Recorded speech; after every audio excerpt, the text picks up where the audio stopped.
said, "Oh, here, this will solve your problem." So he, gave sort of a short training session.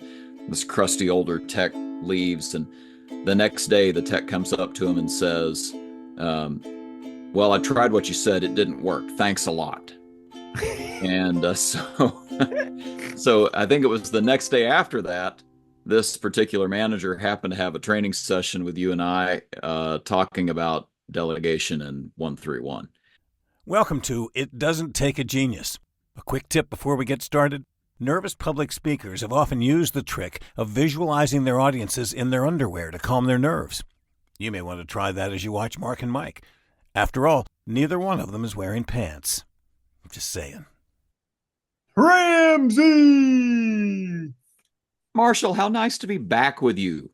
You know, It is that, seeing you wandering the hillsides, pontificating eloquently.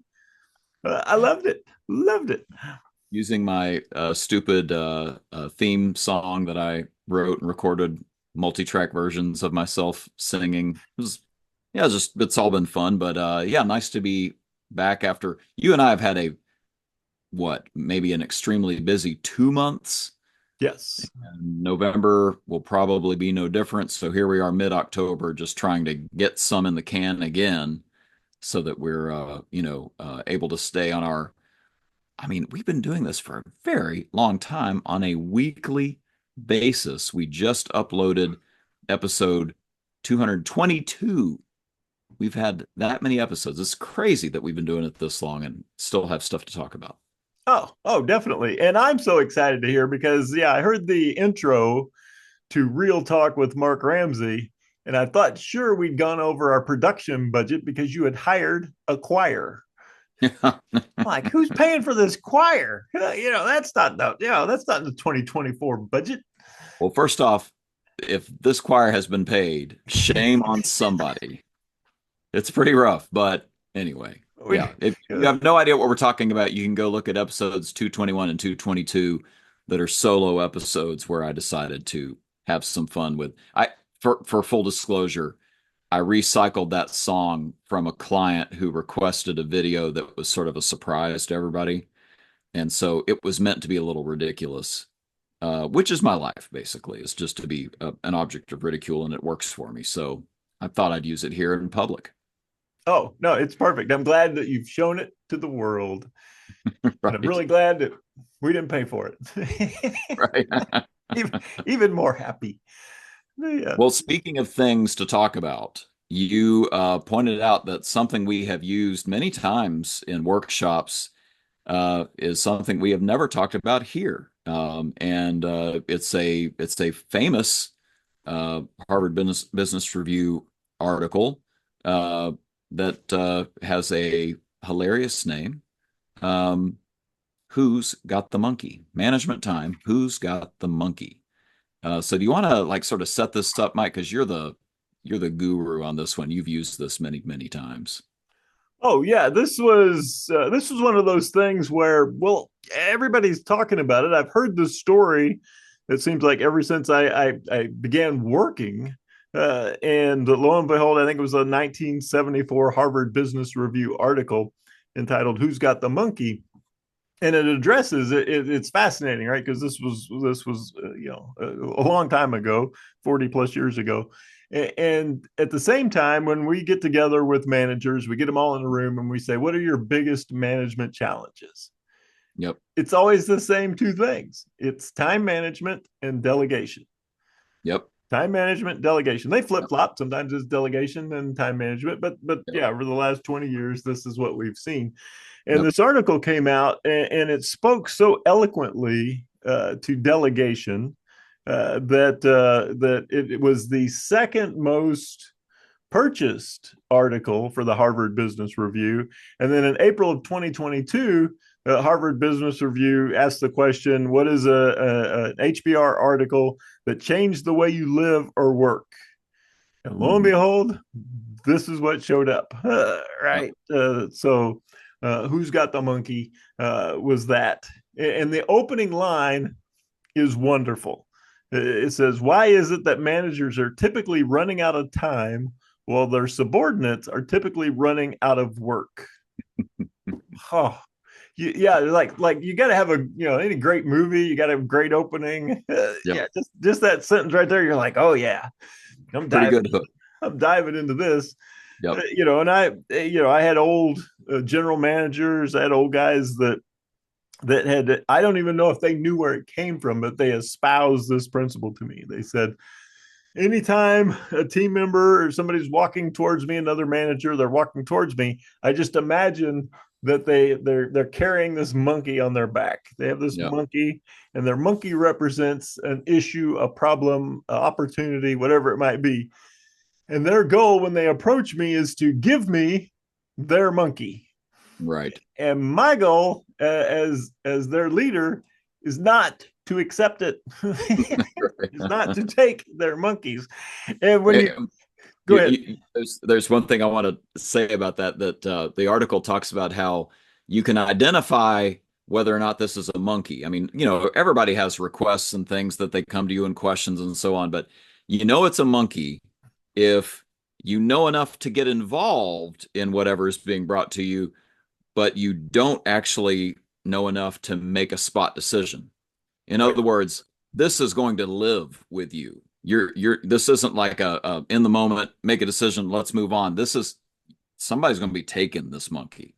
One or the other is going to be taking this monkey because we can't make a decision right now. So there's going to have to be more work done. I know enough to get involved, but I don't know enough to solve it in the moment. So, I'm in trouble. Yeah, well said. And when we just share that small story with managers, man, you can just see their heads, like they're nodding. They're just, Oh, yeah. and sometimes we'll ask, all right, so if you're a manager who constantly takes the monkeys, what does your office look like? What does your, Yeah. where your work life look like?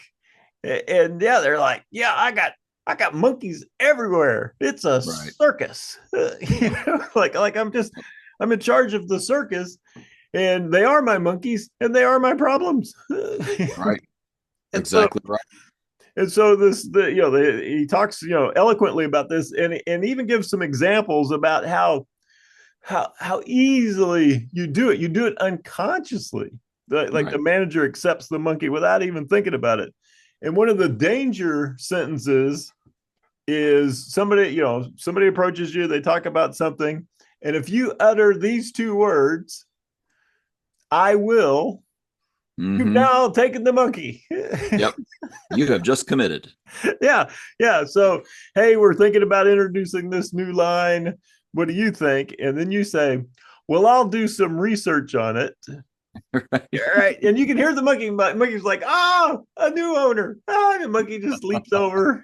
Yeah. So the moment you say, I will, or the more complex, let me look into that. Yeah. You're right. Now you own it. You own it. And then the article talks about, well, at this point, who's leading who? Yeah. Who's the boss here? Right.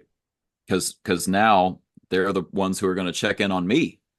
Did you get that done yet? Did you get that research done yet?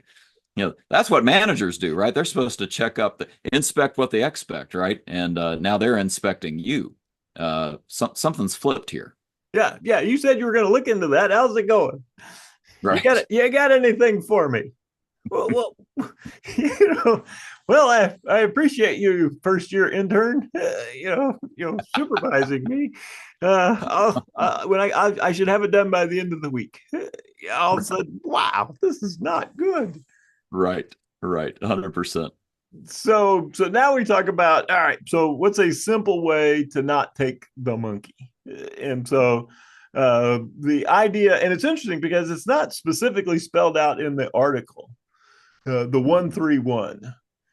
And so the 131 delegation method is a highly effective approach to not taking the monkey.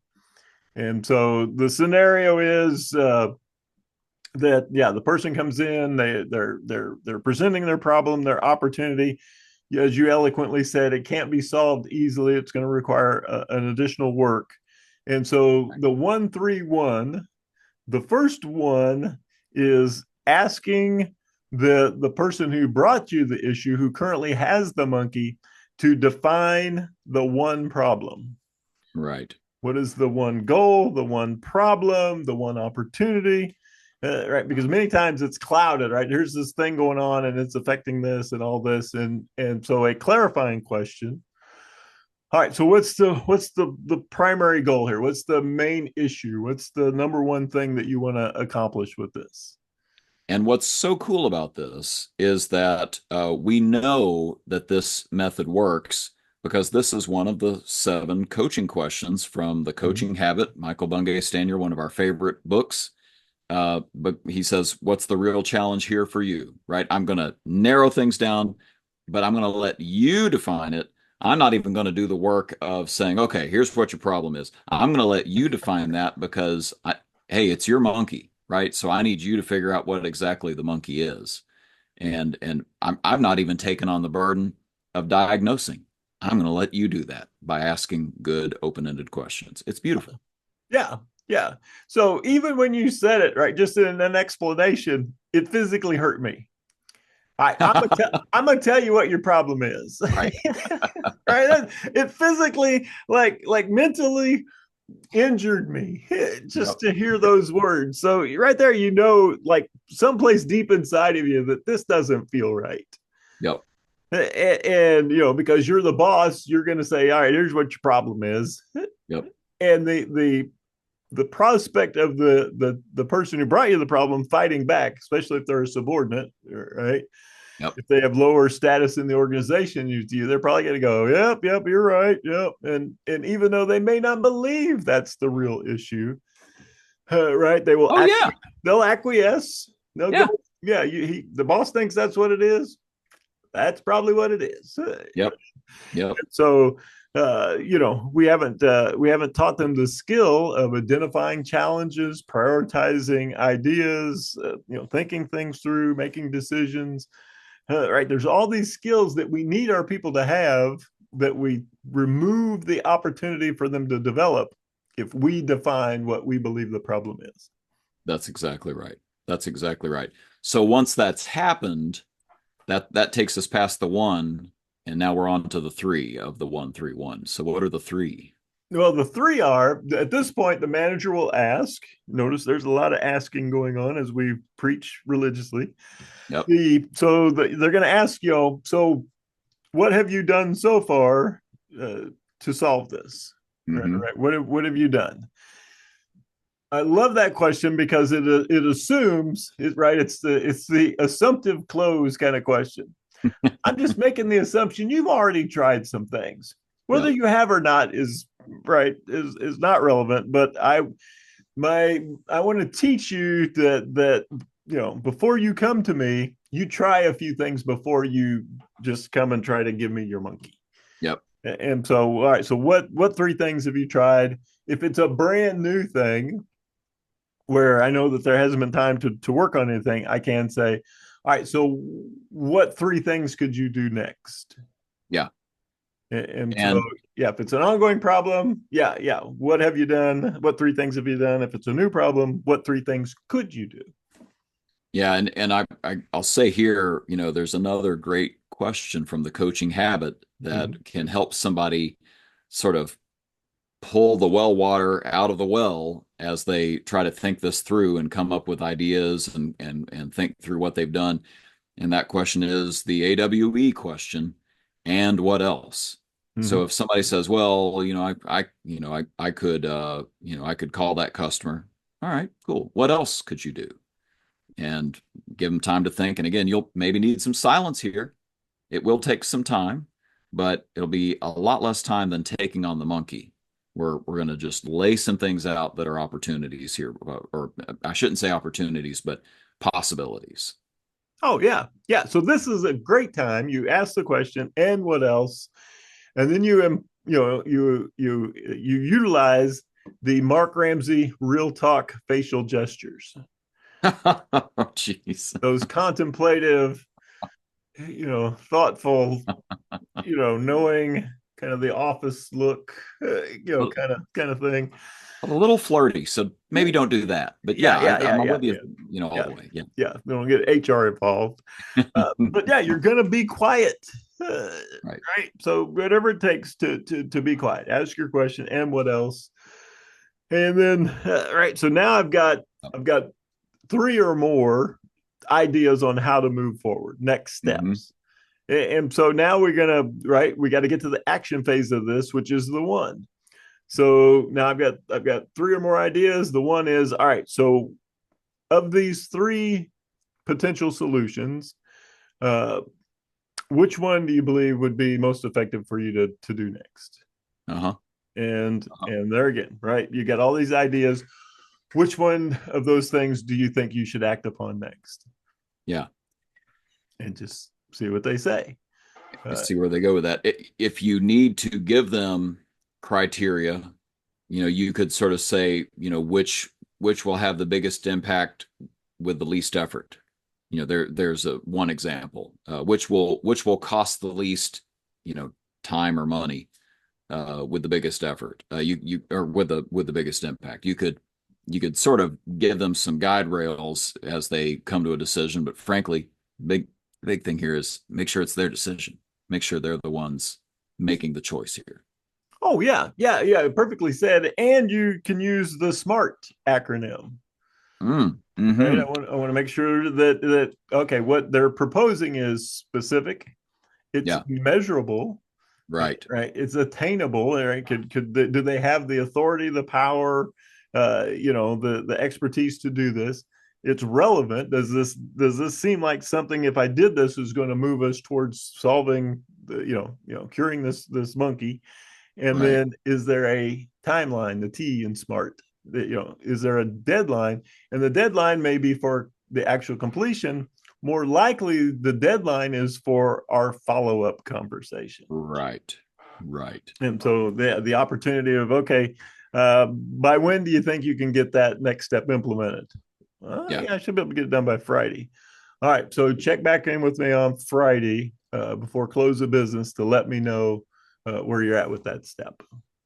So there are some huge benefits to approaching it this way. I mean, beyond just the fact that you are now not taking on a monkey. You've got other things to do. That's one of the points that the article makes is, the manager's discretionary time is pretty finite, right? There are some things you got to do for the people above you, for your colleagues. And so when you take on monkeys, what you're eating into is the time that you could choose what to do with. And so, the fact that we're saving that, completely golden. But there are some other benefits to using this 1-3-1 delegation method that really go beyond the fact that you're getting some time back, right? Oh, definitely. Yeah, 100%. And yeah, Covey. So in 1999, Covey, wrote an addendum to this article. So Stephen Covey, Seven Habits of Highly Effective People, Kind of author. a big deal. Yeah, he's kind of a big deal. I had lunch with him once. Didn't know it. The Did you really? That's another podcast. Oh man, Yeah, that is a podcast. Jeez. Okay, go ahead. I'm 100%. sorry. So yeah, in the article he says managers, right, if they do this properly, it saves time, it saves manager times, and then the managers can work on gorillas. Right. Right, you're getting manager level pay to solve gorilla problems. Right. Right, the people beneath you, they're right. The people that report to you, they're solving monkey problems. You need to solve the big issues Yeah. and you can't do that if you're working on everybody's monkey. That's exactly right. I have a client right now actually who he's so sharp about sort of seeing the future. And what he's figured out for his team is that there's a people development and a process improvement opportunity that is going to streamline some stuff for data inputs into his organization. And he needs them to do it because there is some serious strategic planning that needs to be done going forward. He's going to do strategy, they're going to do tactics. Yep. I spoke really vague there, but I bet that applies to just basically any organization out there that there is something tactical that you could be handing off that's a monkey, and you need to go deal with the strategic gorilla. Oh yeah, and the manager's boss Yeah, doesn't want to see the person that they know how much you're getting paid, and they don't want to see you handling, smaller issues that should be handled by your subordinates. That's right. That's right. So the opportunity here. So yeah, you asked the question, what are the benefits? Yeah. Right. Benefit number one, it empowers the team members. Hmm. And so I'm empowered. I'm taking ownership. It's the IKEA effect, right? People love what they build, and Yeah. so I feel good about myself. I feel confident. I'll be proactive, and you're teaching me to do this, right? Yeah. So that And go ahead. yeah, it's just something really powerful about that. Just by asking the questions and putting the ball in their court, even if they don't feel empowered, they're going to start to feel empowered as soon as you do that. You know, you're sending them out, right? You're sending them out to go try something, see what happens. And you and I was bringing this up earlier in an email exchange we had, but like Jesus did this. He sends the disciples out midstream. This is like way before the crucifixion. This is just like as he's going about his earthly ministry. He sends them out two by two and gives them some marching orders, but he says, you go do it. And later on, there's a place where he feeds 5,000 through a miracle, but he says you give them something to eat when they bring up the hunger issue to him. So like this is what good leaders do, right? They start to get their people taking action and taking ownership. So the fact that you're getting to do this with just some simple questions is a pretty powerful thing. Oh yeah, So yeah, it's absolutely amazing. And the other opportunity here is, like we talked about, it saves time. yep, Right, you're not going to be labeled a micromanager.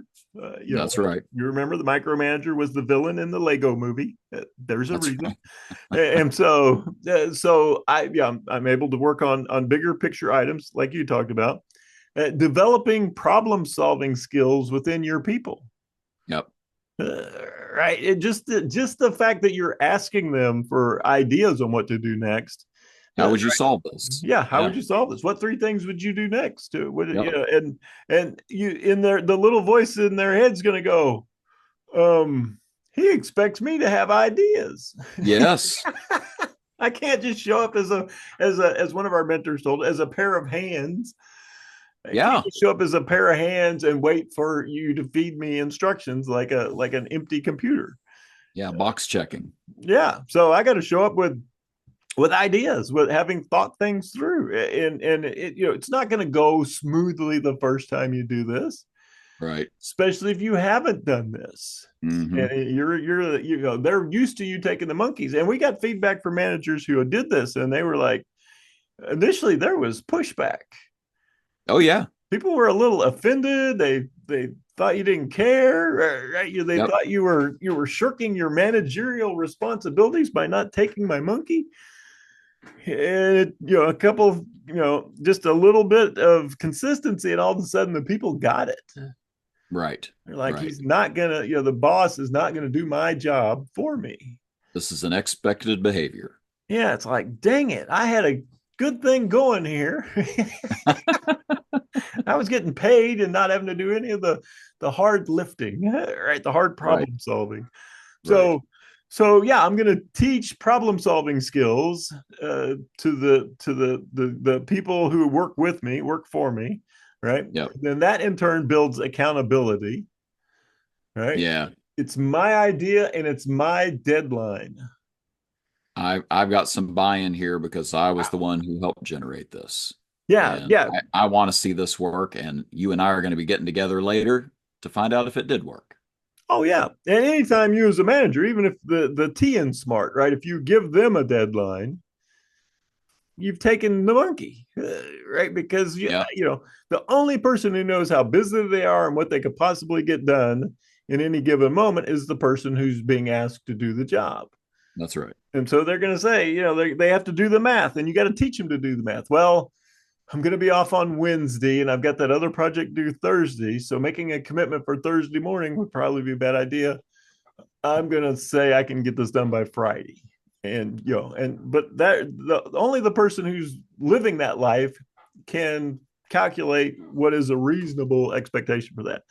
If there's external forces acting upon that, right? We have to get this done by a certain date within that time frame. Yep. When do you think you can get it done? Yep. Absolutely. But yeah, they've picked the next step and they've picked the deadline. Right. Man, Right. I own it. Right. That's all on me. That's accountability. And the last thing, and we've kind of like danced all around this, which is Yes, we have. it fosters leadership growth. Right.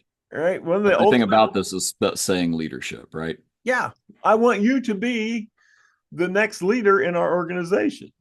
And the ultimate goal of leadership is to create leaders, more leaders. Yep. And ultimately, I want to create leaders that one of them can take my spot so I can go solve bigger problems. I That's right. I can go tackle King Kong problems. Right. So, but yeah, the ultimate goal of a leader is to create more leaders. This system, the 131, and the idea of imagining a monkey as problems, as opportunities, kind of just clicks in you. Yeah. And I have to admit, you can go on Amazon, you can order some really cool monkeys. I have sent to managers via Amazon a stuffed monkey. We've talked about it. The managers committed to it, and they're like, "I want to do this. This is the next step in my growth. I got to get consistent at that." And so now they've got, as we learned from James Clear's book, Atomic Habits, they have a physical reminder in their office. Right. This little stuffed monkey that reminds them, okay, when people come in, I can't accept their issues. I've got to use the 131, get them to think this through, think of a next step, and move forward. So we've got to tell the story very quickly about a service manager who had a tech who had an issue, and he basically he didn't take the monkey so much as he just gave advice. He said, "Oh, here, this will solve your problem." So he, gave sort of a short training session. This crusty older tech leaves, and the next day the tech comes up to him and says, "Well, I tried what you said. It didn't work. Thanks a lot." And so I think it was the next day after that, this particular manager happened to have a training session with you and I talking about delegation and 131. And so he went back and changed his approach with this technician. And we were already past the one, but we were to the 3-1. So he went and did a partial version of this and had success. But it's just so funny that he's this is a younger guy who could have easily taken the monkey, thinking that that was the right thing to do as the younger manager, as the person who wants to help techs out, because they need a lot of help. We're certainly wanting to keep every good one we can, but it turns out that actually trying to take on that burden was the least helpful thing that he could do, because the tech had no buy-in and basically thought, well, the failure is your fault, not mine. But Mm-hmm. the 131 method allows that tech to figure out, like, okay, here's what I could do. Let me go try to do that. Much more effective. Maybe the tech grew in leadership as well. That's sort of the goal here. Oh yeah. Well, and how many times do we hear from team members that management has no idea what they're talking about? That's right. Yeah, Yeah. we're the yeah. He wants us to do this. He has no idea of the ripple that's going to create, or the amount of work involved, or Yep. that's not sustainable. Right? Just it goes on and on. So if you were a manager, and this has been your approach, which is to Right. offer up solutions and then have them thrown back at you, man, it takes courage, right? We've talked about vulnerability and leadership to accept that the team member comes back and says, "I tried your thing, it didn't work." Man, I'm so sorry. Maybe I don't know enough about the intricacies of this to solve it. So, what are three things that might make this better? That might solve Yeah. this? Yeah. Right. So just accept it. Just to have the courage, right? And team members love that. They Hmm. love when the boss admits they don't know everything. Yeah. Right? Because there's Yeah. no way you could. So it's an unrealistic expectation. But how many times have we heard from team members, "I wish my boss would just say, I made a mistake. I don't 100%. know. Right. Right? They find that so empowering. Right. All right. Well, empowering and trust building, right? Like Yes. this is the thing that makes you stronger in their eyes, as somebody that they can actually sidle up to and be vulnerable with themselves about the things that are, struggles Mhm. for them. Yeah, We've I am. talked about that here. Yeah, at this point, I am role modeling what I want my team members to do. That's right. Right. That's exactly If there's an issue, I need them to bring it to me, not so Yep. that I can take it, but so I can help them, figure out how they're going to solve it. But I Yeah. do need to be aware of the issues and things that they say that they're unable to do. So I want to add one last thing that's a little outside the realm of this, but I think it's important to have in your back pocket, which is sometimes in the moment when somebody thrusts a monkey your way, you just do not have time to even have the conversation. It's just like we can't even go there right now. I've got other things going on. We got to wrap this meeting up. Whatever it is, there are things that just make it I cannot have even the short 1-3-1 conversation with you. So I always tell managers have in your back pocket something like the parking lot, which would be your running list, the hit list. Maybe it's on a flip chart in the meeting and you keep it there and write down park the problem, park the opportunity on this flip chart on a line, and then run a line through it when it's finally addressed. But at least get it somewhere where we can say at least we parked the monkey. At least this monkey is parked. So what that might look like is somebody brings something up and you say that seems like a really important thing. We need to talk about it. We can't do it right now, so let's put that on the parking lot so that we can circle back to it next time we're together. Mm-hmm. Technically you've taken the monkey, but at the very least you've parked the monkey by saying that.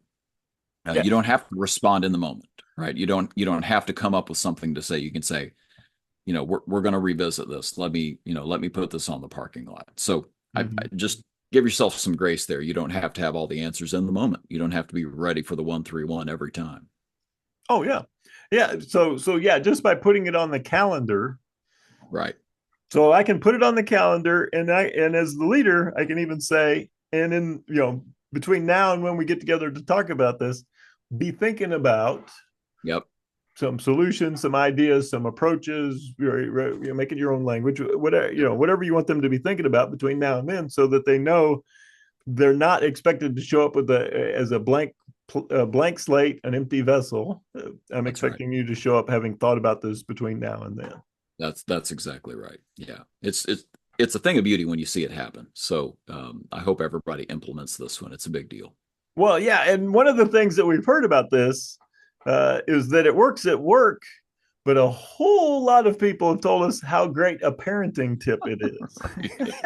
We get a whole lot of feedback on, man, I started doing this with my kids. And I'm telling you, man, my life is 10 times better. They're cleaning their rooms, they're doing their homework, they're doing all this stuff. There's no arguments anymore. Oh, yeah, yeah, yeah. You like just took this parenting and made parenting, 1,000 times better with just this one technique. At one manager, and he's got twins, and the twins were fighting, and he would have normally, like he'd done the last 7,000 times they were fighting, he'd go in and try to be Solomon and solve the problem Right. and decree something. Yep. So he says, I went in there and did the 1-3-1 thing. He said, then they were just talking and playing just not minutes later. It was like, it was awesome. Yeah, he just couldn't believe how well it worked. So yeah, work, home, life, whatever. Yeah, give it a try. Easy to remember, and then by all means, bleep bloop it in the comments below. Please. Send us an email, let us know how it's working, and then who knows, we may feature your story on a future episode. Wouldn't that be fun? That would be We've got a follow up to the Excellence and Dignity uh, podcast episode that we did last week, the one I did last week. So we'll be getting to that too. Some great listener feedback on that one as well.